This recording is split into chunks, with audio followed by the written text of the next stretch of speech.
I'm gonna get it. You're the only one that even tries to get it. Here. Yes. Present. Here? Here. Here. Thank you. And again, for the record, Mayor Benjamin is en route, so he'll be here shortly, but we're gonna go ahead and get started. Reverend McDowell, if you would please give us the invocation. Let's have a word of prayer, grace together.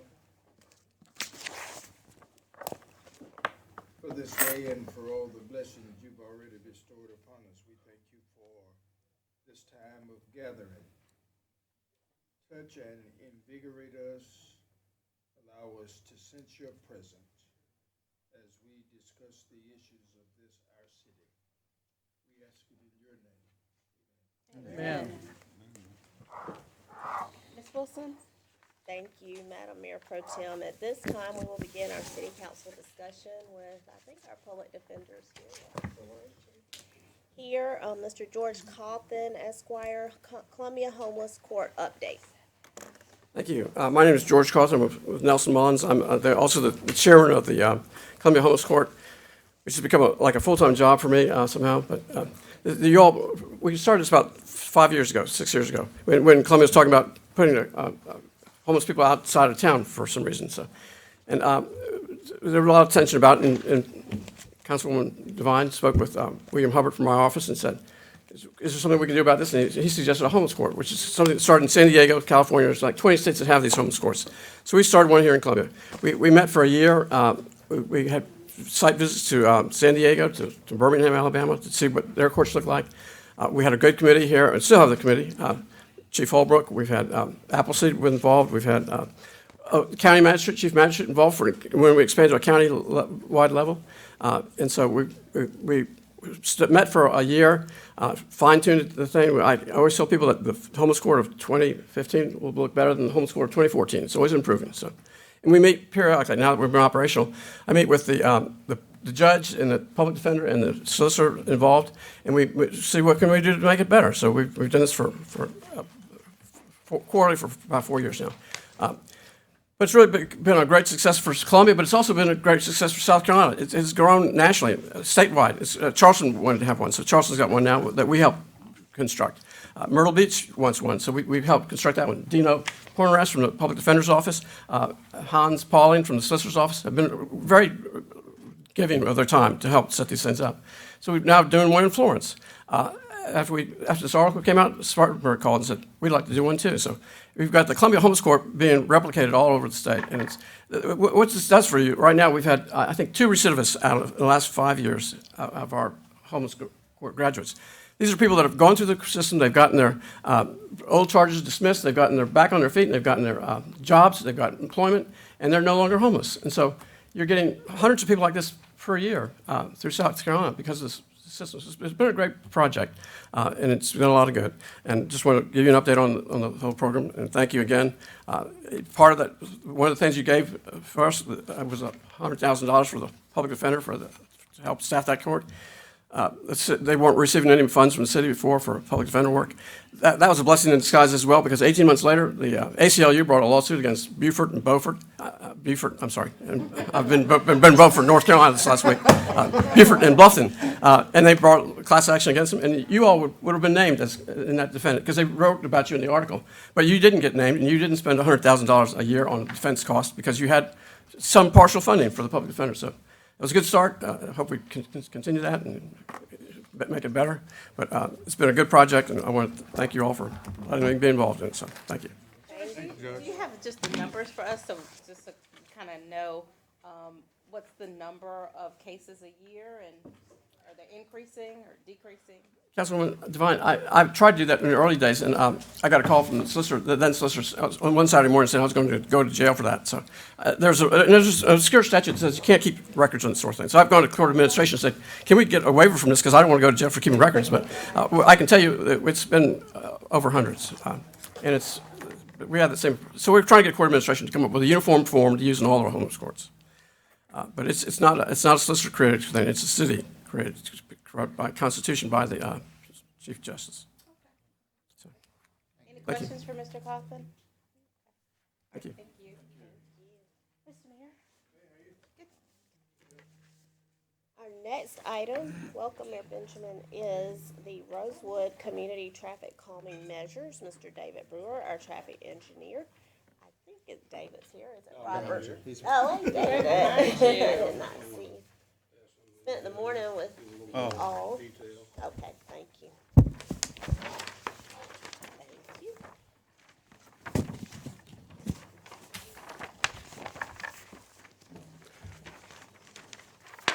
Over the past few years, we've been working with the Rosewood Neighborhood Association and also the South Kilburn neighborhood.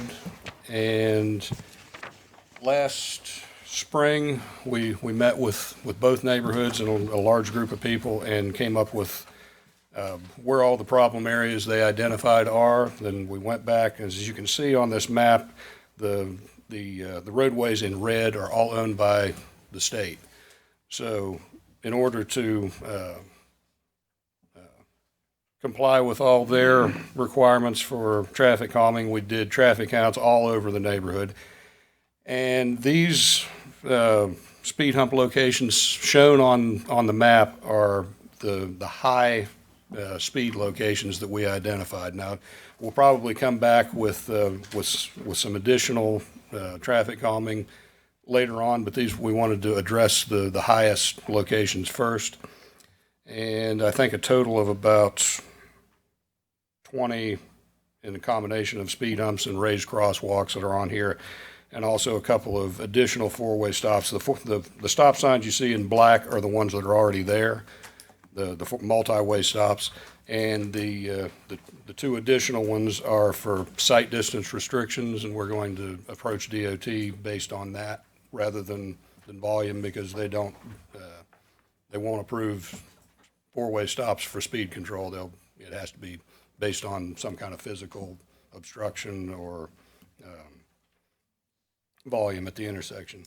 Also, to note on the drawing, it's kind of hard to see up here, but a lot of these streets have cross-hatching in red on them. Those are the ones that the DOT has identified as major collectors in their classification system, and for that reason, they won't approve traffic calming on those roads. We had that problem with Holly Street and Bonham in the past, and we got that classification changed, and that's why we were able to do some traffic calming on those streets. So it's possible to change that, but we wanted to proceed based on what we had available right now. David, just out of curiosity, I don't understand the speed hump on Jim Hamilton. I noticed that too. Honestly, I'm not sure why that one's there. That's a typo. Is that? So it's not gonna be there? Yeah, I think we want to stay away from that one at the beginning. It just it didn't make a It's whole kind lot of off there by itself, and I think it accidentally got left on there. It was on the drawing as part of the neighborhood requests, and it got accidentally left on there when we edited it to create this map. And I was about to mention that, but somebody caught it already. It serves no purpose based on where it is. The other thing I thought was kind of interesting is when I look down towards Hancock and over, it seems like, this is a real interior, not a main thoroughfare. Are they having a lot of traffic? Those were where we found the high speeds. Really? Yes.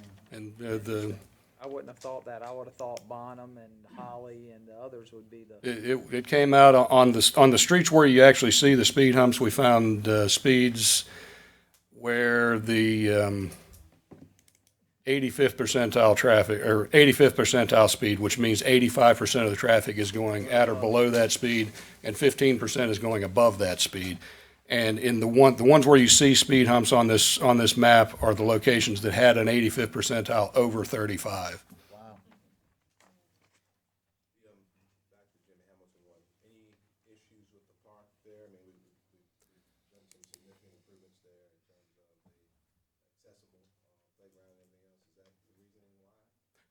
That was probably the reason why the request was there from the neighborhood, but we didn't have the speeds in that location as high. The problem is it's such a long stretch. You have one hump there. That's the same thing that we're seeing on Devereux.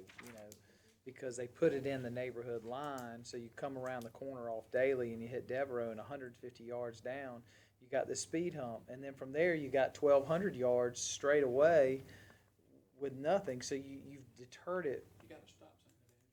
Yeah. Well, I'm specifically talking about right there in front of the. Yeah, but Entrance that's of what the I'm park. saying is if Yeah. you're gonna have it there, I will- you'd have to have it on the other side. You're coming in from both ways. It doesn't make sense. I would love to look They at have a maybe a single. traffic light at that entrance at the park on Hamilton Boulevard. Well, a traffic light won't slow traffic down as long as it's sitting there green. It'll, people can go as fast as they do any other Can time. you maybe, since, I mean, I think Steve is correct, but right there at the park with all the improvements we've done, is there any way that you can maybe come back with?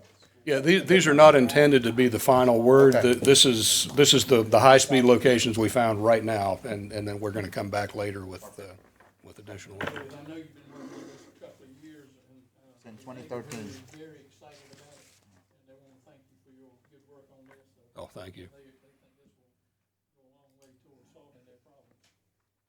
And we hope that council will approve this tonight or during council meeting whenever it comes up for discussion. And I think that some of the neighborhood residents or neighborhood residents of the association is coming to share their, their approval of the map and the request as well. So, thank you. Thank you for everything that you and Robert appreciate all the calling and all the texting. Appreciate it. Yeah, we do appreciate staff, no problem at all. We did have a conversation, a good conversation, Mr. Rickman's, Public Safety Committee meeting this morning, and this evening, I think Mr. Rickman will move some of those additional recommendations forward with the council, holistically, not about specific, requests, but about the request process. But thank you, gentlemen.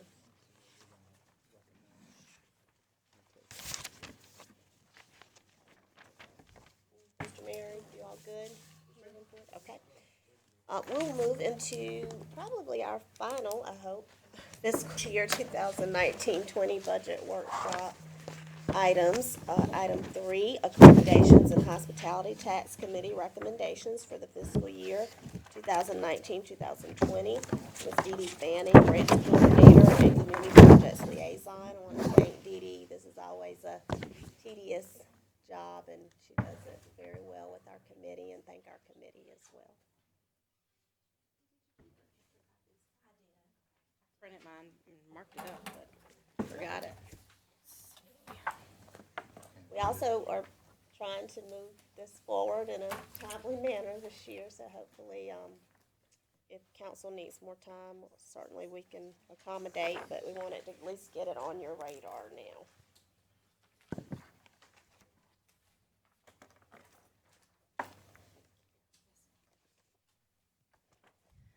Good afternoon.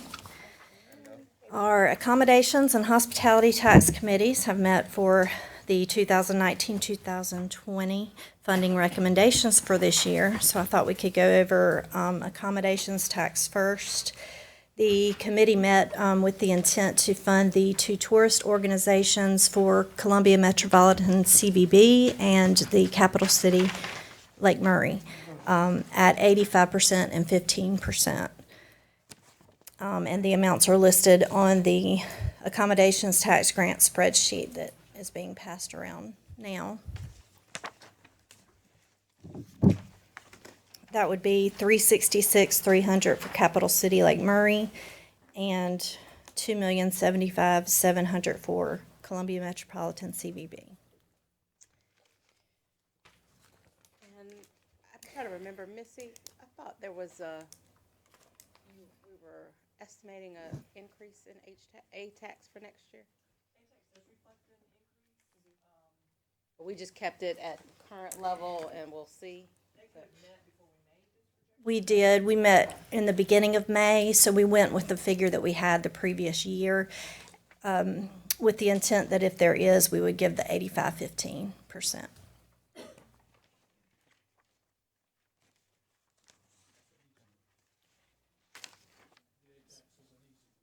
Yes, sir. And the chair for ATAX, Mr. Hal Stevenson, he is in jury duty, so he was not able to make it today, but He did want me to let you know that. So now we're going to move into hospitality tax. Discussions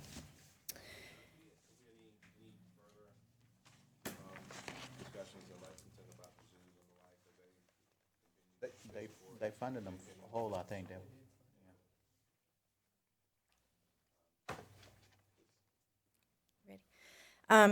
The Hospitality Tax Committee met for 4 days. We had new members this year, and they did a really good job. We have some of our committee members here today, and our committee chair, Terry Davis, is here as well, if you'd like to have any questions for her. We had 18 groups were given a slight increase this year, 7 groups were given a slight decrease, 8 new groups were awarded funds, and 29 groups were kept whole. This is the spreadsheet, Hospitality Tax Committee recommendations labeled, and to the right of that spreadsheet are the committee's comments for record on there. extra comments were particularly helpful, more helpful this year too. We did have the same amount to distribute as we did last year, so that is the amount that they distributed, again, for the 2019-2020 year. For the record, and I think I tend to say this every year, but it doesn't help, so I have to say it again. Because I know some of us have already gotten some emails and calls regarding, one, I think that insinuates or implies that council reduced the amount to the committee or increased our transfer to general fund, and that is not accurate. Our transfer out of hospitality to general fund remains the same this year, and the committee, as Dee Dee just mentioned, is the same. There are emails that we've gotten that talked about people getting cut, and every year we have this discussion that if council made a subsequent allocation to a group and they're not getting that right now, in their minds, they're saying they were cut, but and I do think there are some recommended decreases, but overall, there hasn't been any significant cuts, it doesn't appear. And so I just think that we need to continue to say that, because the narrative, even supported and perpetuated by folks I think that should know better, continue to be said out there that we're increasing the transfer, we're taking money away from the committee, and that's not accurate. I know the committee would love to have more money, and and we'd love to give them some more, and hopefully, over the next few years, we'll see increase there. But I just think it doesn't serve the overall conversation well when people continue to perpetuate misinformation and pit groups against each other. So I just wanted that to be said.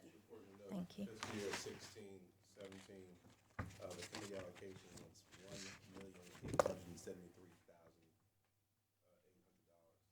Carry forward that council decided to add in that year, significant carry forward, $2.6 million, and council has since then bumped it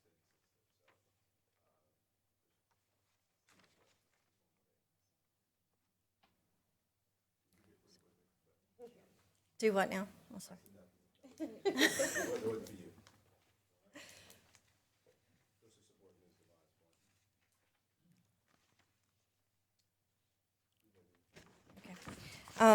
Also, passed out the spreadsheet that will be the city council line items and the capital special projects. The council line items are listed at the same amounts they were the previous year, and the capital special projects are listed, which includes previous approved funding and capital projects and your special projects that you've covered before.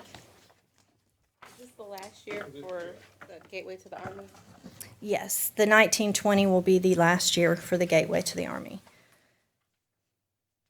We have had a request standing for about a year now from the workshop theater, Town Theater. sound theater, to help them with their 100-year celebration, which is this year. They want to remodel the building that they've been in for 100 years. And I would like for us to think about taking that Gateway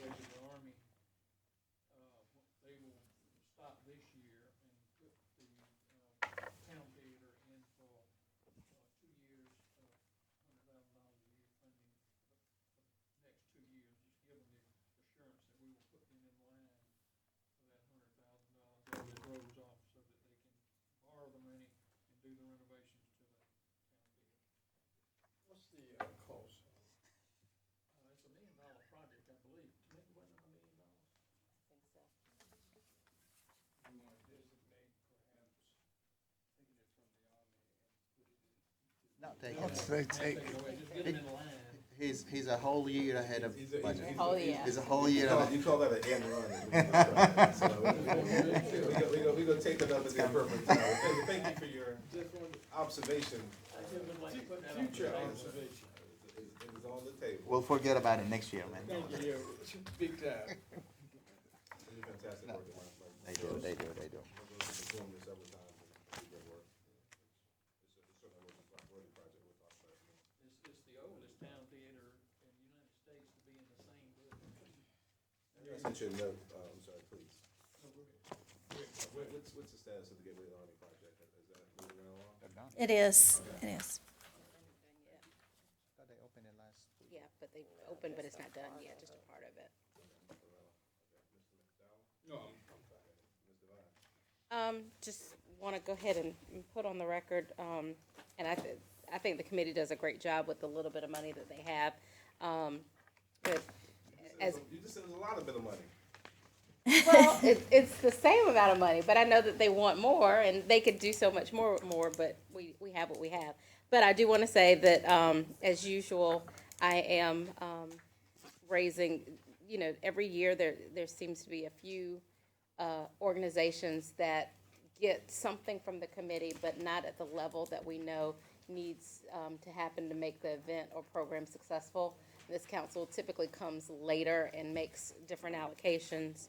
So I'm just kind of raising early that I think we need to have those conversations early, because it's not necessarily fair to the organizations or the public, because people always think, oh, there's more money, and that starts a conversation when we know when we approve these recommendations, there's not nearly enough that the organizations need. Two that I point out is Auntie Karen Foundation and Black Expo. Typically, every year, we come back later with some additional funding. So I do want to say that we need to have that conversation, but I do want to let council know that the new focus that Black Expo has, this year, I think we did a good job at trying to work with them within our city departments that support those things.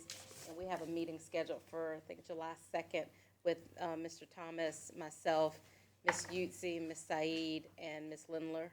So we'll look at kind of debrief from this past year, what the city's participation and role was, and see if the departments have anything. But I know that the departments don't have a whole lot as well. So I do know that there will be another request from Black Expo if that's going to continue, likely from Auntie Karen and maybe some of these other groups. So I just think that we need to think through that process. I know Mr. Duval has talked several times about us having a process in place, but we've not done that. So at some point, we need to stop kicking that can down the road and have that discussion. Well, I mean, I think two observations. One, just to clarify, the reason that Auntie Karen went down is because she quit doing the event for a period of time. Wasn't it a 2-year? Just 1 year. 1 or 2 years. So I know that affected the way it was in line. The other thing I noticed, which, and I don't fully understand, but, we got one ballet group gets 175 and the other gets 125. I thought they were supposed to be equal. At one time, they were receiving equal funding. At this point, we did a slight difference in variation to the two differences in the ballets themselves. And last year, and the previous year. Performances? Sounds very democratic socialist of you.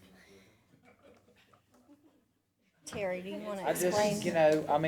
for years, we said we've got too many. I just found it interesting that there was a $50,000, especially since, 2 years ago when we received it, they had made $250,000 off those performances we were supplying, and nobody seemed to have an answer of where that money went. So for me, that's something that to me is a flag.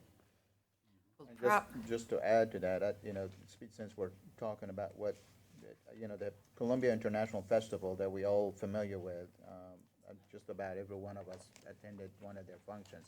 They bring a lot of people to the city, and they asked me for more funding as well. And there's another one, the list I talk about That every year. that we add every year, so, you know, if there is a magic pot of money somewhere, or the tree that is growing out in the back, maybe it start to produce some dollar bills, we'd love to have, you know, that discussion or give it back to the committee and let the committee allocate some more funding. Mr. Mayor. I think Terry was gonna address the ballet. We've had the different funding for probably 3 years now. You think, John, it's 3 years? Because we decided we weren't just gonna go along and give the same if the quality and the effect of the organizations were different.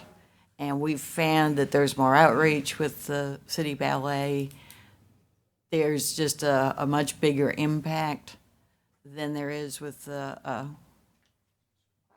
classical ballet. And so 3 years ago, we decided we needed to not just follow what we've always done in the past, but go ahead and make a distinction about who we think is bringing more impact. And you have the ability to document that, I'll take it based on your comments. Sure. Did they do a different number of performances? That's interesting. that Yes, they that's needed one an thing they extra do. 50 than the other What's the number? 2 years ago. Numbers, I can't tell you. I don't remember, but it's like 20-some-odd performances by Columbia City Ballet versus maybe 4, 5, or 6. Yeah. 11, Classical. Classical ballet. Yeah, I think that was one of the things, is there's a number of, That's- in the number of performances. Well, no, thank you for that answer. That's probably the most frank answer we've had on the issue in at least 9 years. Well, look who's talking. Thank you. Howard? Mr. Mayor, Well, I apologize, Ms. McDowell first, and then Mr. Mr. Mayor, Duval. one of the continuing issues for me, of course, is continuing to function to fund organizations basically either at the same rate or less. I find it a little not disturbing, but what about those small organizations that, and we constantly talk about the larger organization, either they are being funded at the same rate or they are increased or decreased in terms of dollars. What about those small organizations that didn't get any funding? I mean, you got places like perhaps Columbia Black Pages that does a tremendous, and I understand that there's going to be another pot of money that we could perhaps look at, but looking at it and in terms of actuality, it bothers me a little bit. Every year, that's the conversation that I've had every year as it relates to hospitality tax. Beautiful organizations, I mean, doing great things, but how do we expand our horizons? Why do we allow some of the larger organizations to sort of get more money, and smaller organization that is doing an extremely good job not being funded or being funded in a very meager way? Reverend McDowell. Yes, sir. To answer your question, they have a pot. I understand. And if you go back and look at some of the allotments coming out of here, there's 2.6 million paying for a baseball stadium. I understand. That could affect that. So when we have that discussion, we have to remember that we created this venue. I understand, Daniel. But I also think that it is crucially important to be just as proactive with smaller organizations. And I think you're right, Howard. I think that there is a tremendous need for us to look at the guidelines. How do we do that? How do we make those decisions?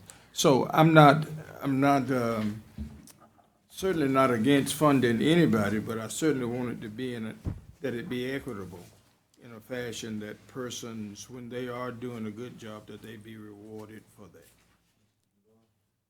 Mayor, I think the committee's done an excellent job this year. I looked at it with a fine tooth comb, and some of the things I was gonna suggest y'all have already done, through the committee. My one concern is the State Museum Foundation, that you cut to $10,000. That's the second biggest draw in business, but other than the Riverbank. I think that they should get back to their traditional $100,000 that they were getting before the building project that they had. To me, the deal with them was they would forego their $100,000 allocation to get capital money to build a planetarium and all of that. And then they would get back to the $100,000 after the building was done. We have been able to fund them a little bit through the council allocation. This year's gonna be hard to find enough for the council allocation, so that will be the one I will be looking at. If I could I'm sorry, please, Karen. Go ahead, Karen. just to mention the reason, well, obviously the reason we cut anybody was because we didn't have enough money. What we did was increase them last year because of the eclipse activities. That was the year before. Didn't we reward them for doing the eclipse? We had special. Well, then we upped them the year of the We had eclipse. allocations, I think, both years, actually, but Okay. yes, you're right. Okay, so this year when we decided we needed to cut places, because we weren't funding the eclipse or a big thing, we decided that that was one place we could cut. I'd like to, we probably need to go back and look at the record. Speaking of the microphone first, starts throwing stuff at me. Back here, just to make sure we verify that commitment, because a few folks have said that we had a certain level of commitment to the State Museum that were reduced for the capital campaign, and so just to make sure that's clear. The, we obviously, we've kicked it around several different ways, looked at a couple different models over time to support more local organizations, small organizations, regional organizations, new organizations, organizations that have much more reach to smaller artists. We've talked about all types of things. And if that's something we want to do, we have to affirmatively decide that we want to do it. Again, we bumped up these numbers significantly, 16, 17. And so comparatively, over the last 3 years, they're actually the highest they've ever been. So it's not just the baseball stadium. I'll disagree with Mr. Rickman on that. I didn't say it was just a baseball. But you made a special point to make that Well, this point. because you can't remember No. that you're collecting 12 million and you're only giving Exactly. 2 point whatever it is So, to the committee. but the affirmative decision as to whether or not we want to increase the dollars going into the committee is our decision, and that's with or without the state, and we have to make that decision. Secondarily, I'm curious, Dee Dee, about the carry forwards. What do we? How many organizations are carrying forward how much money? I don't have the exact figure at the end of this week, but it was about 3 organizations, a very small amount. In terms of dollars as well? And there will also be some closeouts that will go back in, but it's going to be a very small amount for that as well. And the last thing is we often express some of the similar frustrations with the committee. Some we raised about those that don't get funded at the level that maybe council might deem more appropriate. Remember, it's a competitive process. Folks go before this committee. They put on their Sunday's best and make their pitch, and this is, I think, significantly, a fundamentally different committee than has been in previous years and years before that. And when we keep getting the same results, which might not be an indication of anything other than the strength of those applications or presentations. And just kind of keep that in mind. This committee's done a pretty good job, I think, laying out the reasoning behind their policy making and recommendations as well. So just wanted to speak to all that. Let me add, While you got the microphone, what's the mayor's innovation project? It is a meeting, a conference coming here, a conference in August. Several dozen mayors and other elected officials. Are we invited? On city, yeah. Mhm. You come to every meeting I have, why not? Yeah, I know, right? absolutely. I need to put you on the agenda, certainly, actually being quite No, serious. I've heard It's several it's people very talk it's about very well how done. nice it is. It's very well done. This is the We're first time it's hosted here. national conference, first time hosted here. in August. Very cool Columbia, South Carolina, is what I told them. It'd be nice and nice and good. Yeah, it's gonna be toasty. It's gonna be toasty.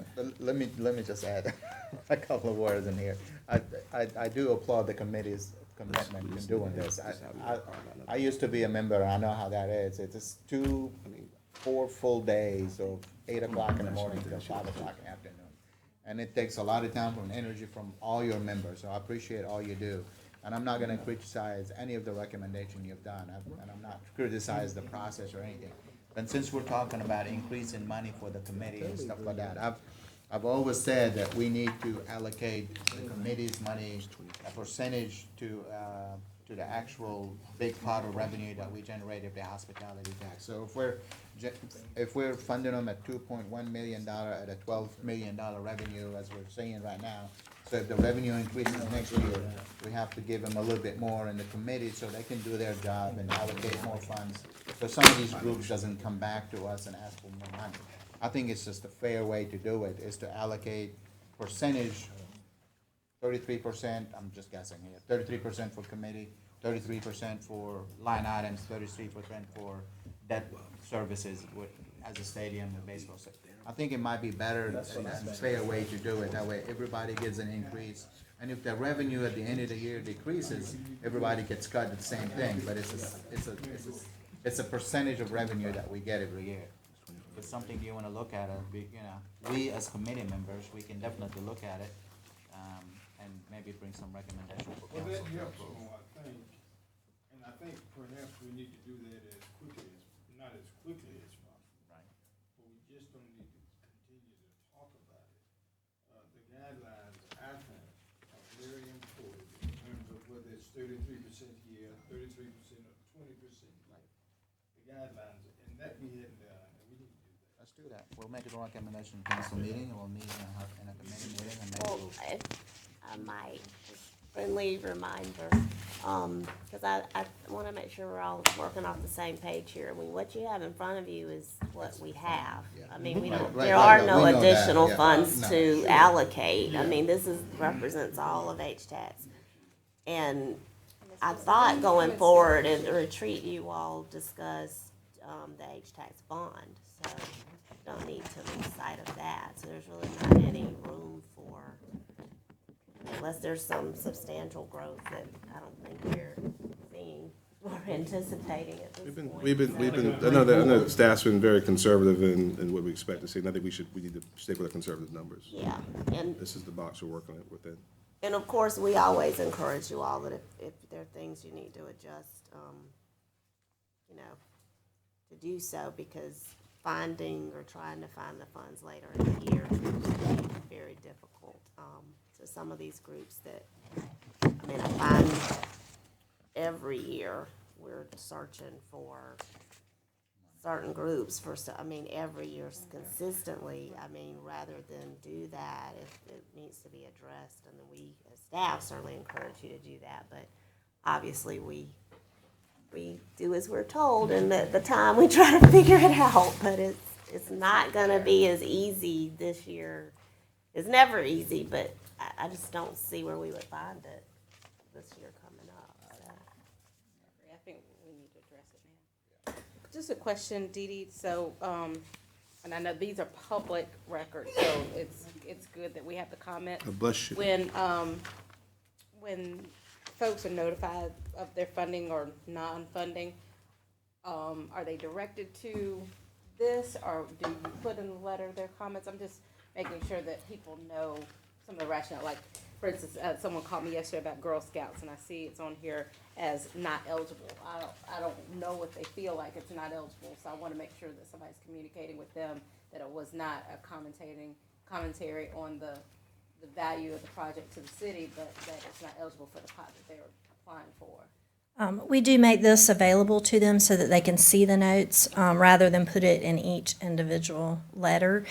We send, unless it's a specific guideline that they have to follow. For instance, if it went towards a certain project and not another, that would be in a letter. The notes are available so that they can see the reasoning, and then we send them if they were funded and the amount and the instructions from there. So, and Dee Dee, did the City of Women proposal come through the committee as it's, and there's- It did go through the committee, yes, It's sir. recommended at 4,500, so I know they are concerned about that amount. 4,500. We gave them 30,000, but it was a direct council allocation last year, Yes, sir. not committee. Correct. It came through council last year. It's, has not been a line item in the past, so I we're had not it go making through the decisions. We regular can't vote yet process. right now, but yeah, let's talk about that. All the day there. All right, any other questions about anything else specific for Terry and Dee Dee and John? Terry, can you just introduce your committee members, make sure we know who everybody is? Well, we have a couple here. We have Matthew in the back. Matthew. Joseph, right here. John, who Steve said the mayor had said was here since Moses. I believe that's how he introduced. It was actually Noah. Oh, Noah. Forgive me. And myself. And the others had to do things like work today. No, really, great job, as usual, very much so. Thank you all so much. So this evening, we would ask that you approve the funding for eligible expenditures as in the attached, and the funding recommendations as the attached spreadsheet, and then the individual line items and special project funding, along with the carry forward request to reinstate the carry forward balances for the groups that have requested those. Okay, thank you. Thank you very much. Thank you. Y'all know, we don't vote at work session. We just discuss Right. at work session. Correct. You know, we live in the era of instant gratification, so just making sure. everyone knows. Do y'all have any more questions? No, but very, very, very good job. And I Thank know you. several of your committee members are working. Yes, sir. Got some interesting emails and voicemails and everything else. A good, diverse committee, some wonderful experience and some new voices as well. And really encouraged by not just the work product, but the pace. Yes, sir. And the product. Very, very, very good. Well done. All right, thank you. job. Thank you, Dee Dee. Thank you. Our next item for the budget workshop is just a final review. Hopefully, this is truly the final review of revenue options. Ms. C will come forward, Ms. Melissa Coughlin. And we'd not be Program offended if Management you guys Director. left right now. It would be okay. It would be okay. All right? No, you can stay. You can stay. Have fun. Misery loves company. Tell him. All right. All right. Thank you. Thank you. Thank you, John. Thank you. Thank you. Thank you, Terry.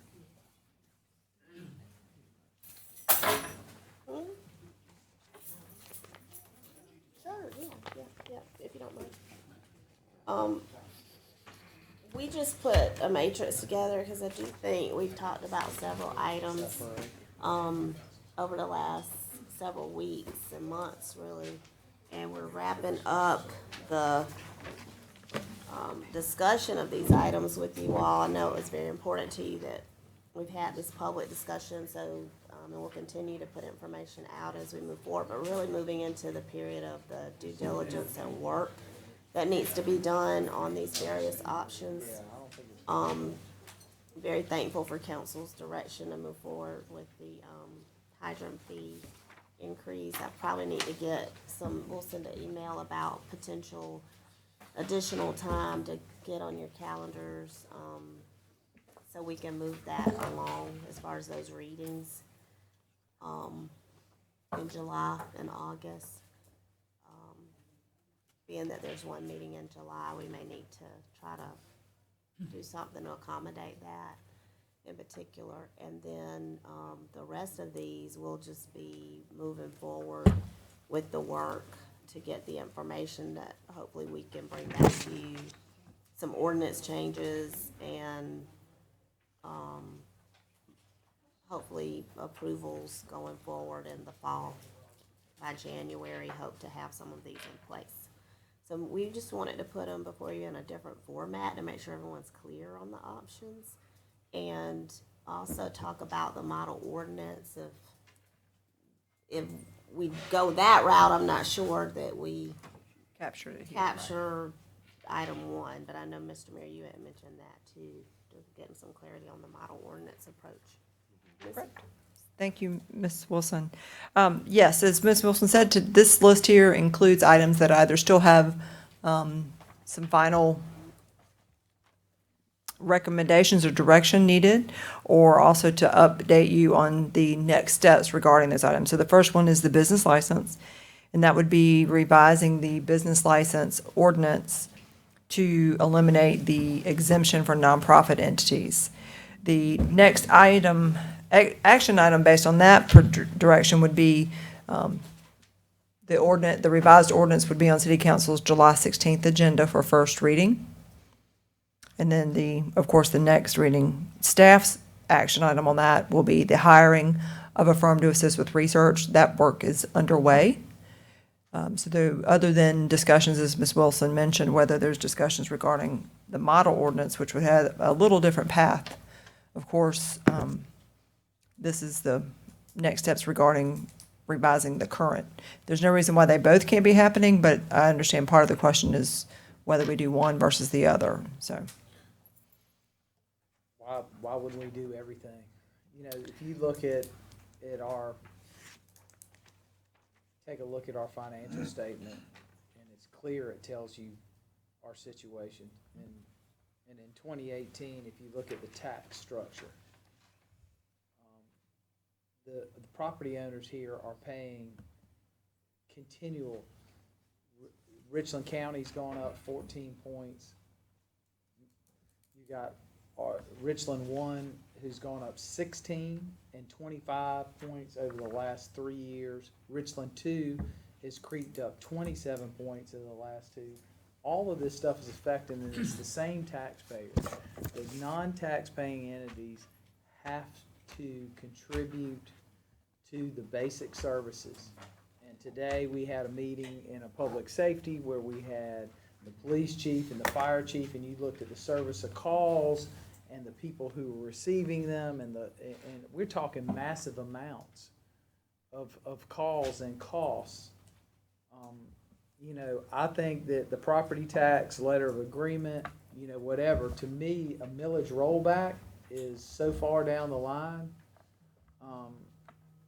Because if you look at these numbers, these taxpayers are paying and paying and paying, and it's time for there to be some equality in this community. And we're gonna have to have a frank conversation with all of those folks. And I think we're headed down the path. I think the will's here. I think we just have to have our information. We need to get the auditor re-auditing those properties, and we need to look at both the business license and some type of structure. I don't know if you want to call it a basic service fee or a user fee or whatever, but clearly everybody needs to be included, because homeowners and renters, that takes away our affordability, because that's just getting passed on to renters. Can't afford this kind of massive increase. And this rate that, you know, we're talking about doesn't even count the new bonding that the school districts have done. So, you know, I mean, we're really, in City of Columbia is the only one who hadn't gone up, because we've been trying to be conscious with what we have. Now, granted, we have other user fees and this and that we've implemented, but these are hitting the same people. And so I hope council stays the course, and that we look at all of these options and hopefully do multiple options to get that revenue in, so that it's people are invested and contributing fairly. And I think that, just to make sure too, is that staff is not recommending one versus the other. It's a matter of which ones we act on and the steps needed to act on those different steps. Daniel, the points that you were making there, you said points, is that percentage or is that millage? Number of mills? Yeah. Yes, sir. Took it Mr. out of Davis. the capper. Davis? No, I just wanted to react to the comment. You're right, we're not gonna pick one against the other Correct. or set it aside, but I think when the time comes, we treat both the same in terms of participation.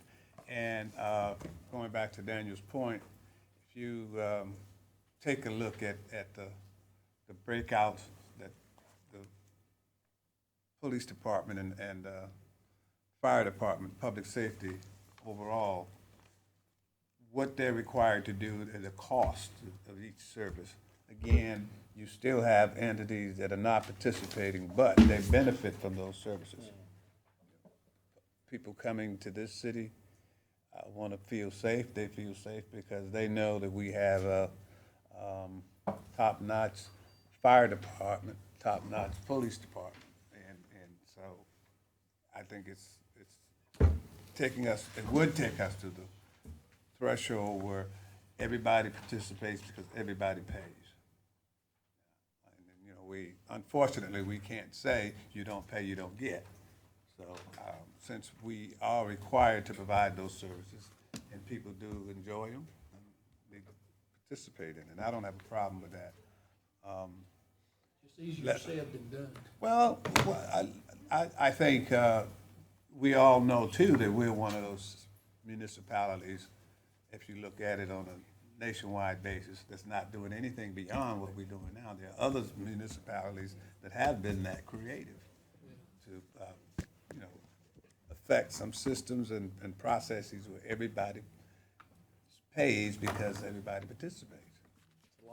It's a lot easier to create a path and do something than just sit back and continue to push it off to the same people. And I think that's where we are. It's time to get everybody equal. And I think, you know, from 4 or 5 years ago, when we start talking about this and how the nonprofit has to pay their share, is I remember the Spartanburg, Greenville, when all council were ready to vote on that ordinance, all the other ones came to the table and said, we'll give you a contract, don't vote on the ordinance. But the point is we have to be consistent as a team into what we want to do as a council. And I think we concentrate on all of these things. Eventually, it's gonna pay off, and it's gonna meet all what we need for public safety when it comes to fire department and police department and everything else that we need to do. The little bit, you know, fees that we increase here and there, it's just not gonna do it. We've got to make this whole and make everybody pay some kind of equal share or similar something to offset some of the expenses that we do. And just to be on the record, the last one is on here, the water and sewer transfer. I am not for it. I am not gonna support it. I know Howard Duvall has been pushing this I don't know how many times I have to make it clear to y'all. I am not there. I will never be there until we meet all the obligations by the EPA. I don't understand Think what that's you're clear saying. enough? I'm just kidding. I got you. I understand. Thank you. Other comments? And so we were really just, not really seeking clarity, but wanted to put the whole model ordinance. It sounds like y'all want us to move forward with the business license approach on here and the moving forward with the model ordinance. I think that we've got to work with municipal association on that, so that might take a little bit And the longer. levels but agreement, you're already working on those. we're working really on the first, 3. Okay, thank you. I think you need to look at that fourth one. We have, I'm just trying to get a consensus on if we put our time and energy Howard, into it. we've told you, if you're willing to put it up, we'll vote on it. No, he's not I'm talking about talking the about the millage he's talking millage. Oh, gotcha. I agree with him on the millage. Oh. I don't. There's a And lot I'll of tell you why I challenges with that. don't, because what are you doing? You're pushing it back to the small business people, you're pushing it back to the renters, you're pushing it back to the homeowners who are already paying in every tax district of this thing full steam. The only way in my opinion, the only way you should look at that is once we've attacked the other issues. They need to be all the way chance to back. look Yeah, at it. and I was gonna say, that would be Yeah. my argument is that, but you have a small window, and because of the limitations of that 388 and others, I think that what you're doing is you're doing something for the temporary convenience and not looking long term. And if we're not able to increase our millage because of various reasons, why would you go ahead and take that rollback. I mean, I think we should Yeah. at least It's keep a up once with in it. 5 years at least opportunity. We can take them up one time. We can just vote it down the line. We've been there, well, yeah, I agree with Daniel. I believe, and obviously, we'll have enough time to take each of these independently. I think they need to be taken independently, and rise or fall on their own merit. Now, goals here, we've been pretty clear on, our issues regarding property taxes and our desire not to raise those taxes, because our property owners are paying a disproportionate share of what they should. So I would not support the rollback. I think our other goal is obviously to see some type of equity in those who are receiving services from the city, that they also have the opportunity to contribute to the pot. So I agree, I'm with D, all the above. Let's move forward. And obviously, even if some of the proposals might have only one or two proponents, let's put them before council. And let's get moving. And some of these do have the ability to be recurring and sustaining revenues as well, just as the property Let me tax. ask you a question. Mr. Davis. Either way, we're gonna, and we should, justify each one of these courses we take. Wait a minute. Yes, ma'am. Yes, sir. And I think for most property owners,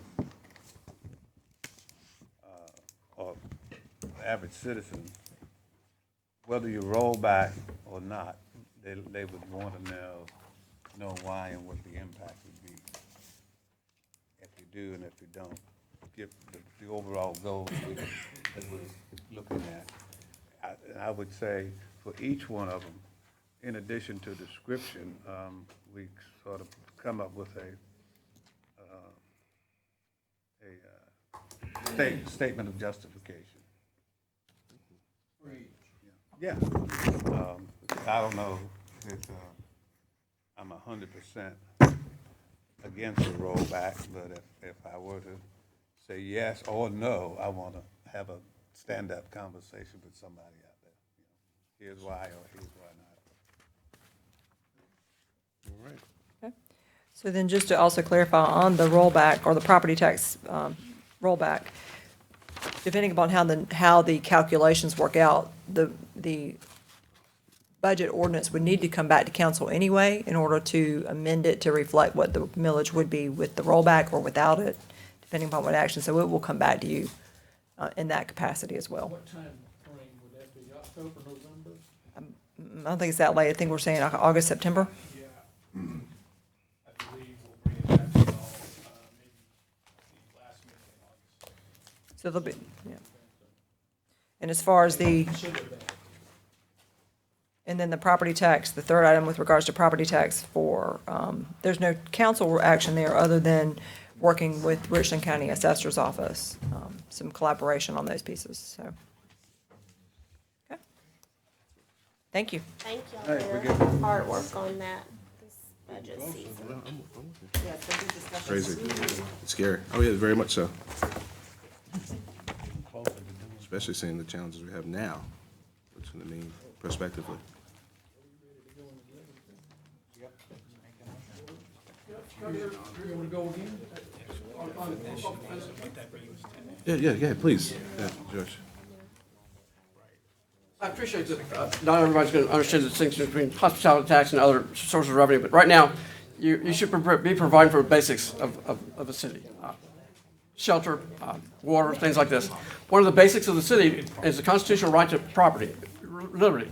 Right now, we're not providing adequate assurance of liberty to indigent defendants in city courts because we're giving them public defenders that are not well prepared because they don't have time to get prepared, so they go to court and meet their client for the first time and in court, which is not due process. And we really need to be doing a better job on that because that's not adequate representation. And the city does a lot of fine things. I agree with the city projects, but we shouldn't be doing beautification of things when we've got basics like public defense, public defenders, and liberty, things like this that need to be addressed. So, thank you. No, thank you, George. And Fielding sent me a good email yesterday. I forwarded it to Ms. Knox, and she and I had a discussion, and she's gonna brief council on some of her thoughts on that. So Good. Oh, I appreciate all you've done in the past, and so we're not adversary, we just want to bring things to your attention. thank you. Thank you all. I think by the time we're done, we have to put you and Fielding and Jasmine on the payroll. You guys gonna have some new duties. See you Monday at 8:30. All right. Thank you all. All right, anything else for the good of the order before we go into executive session? Mr. Duval, you got something for me?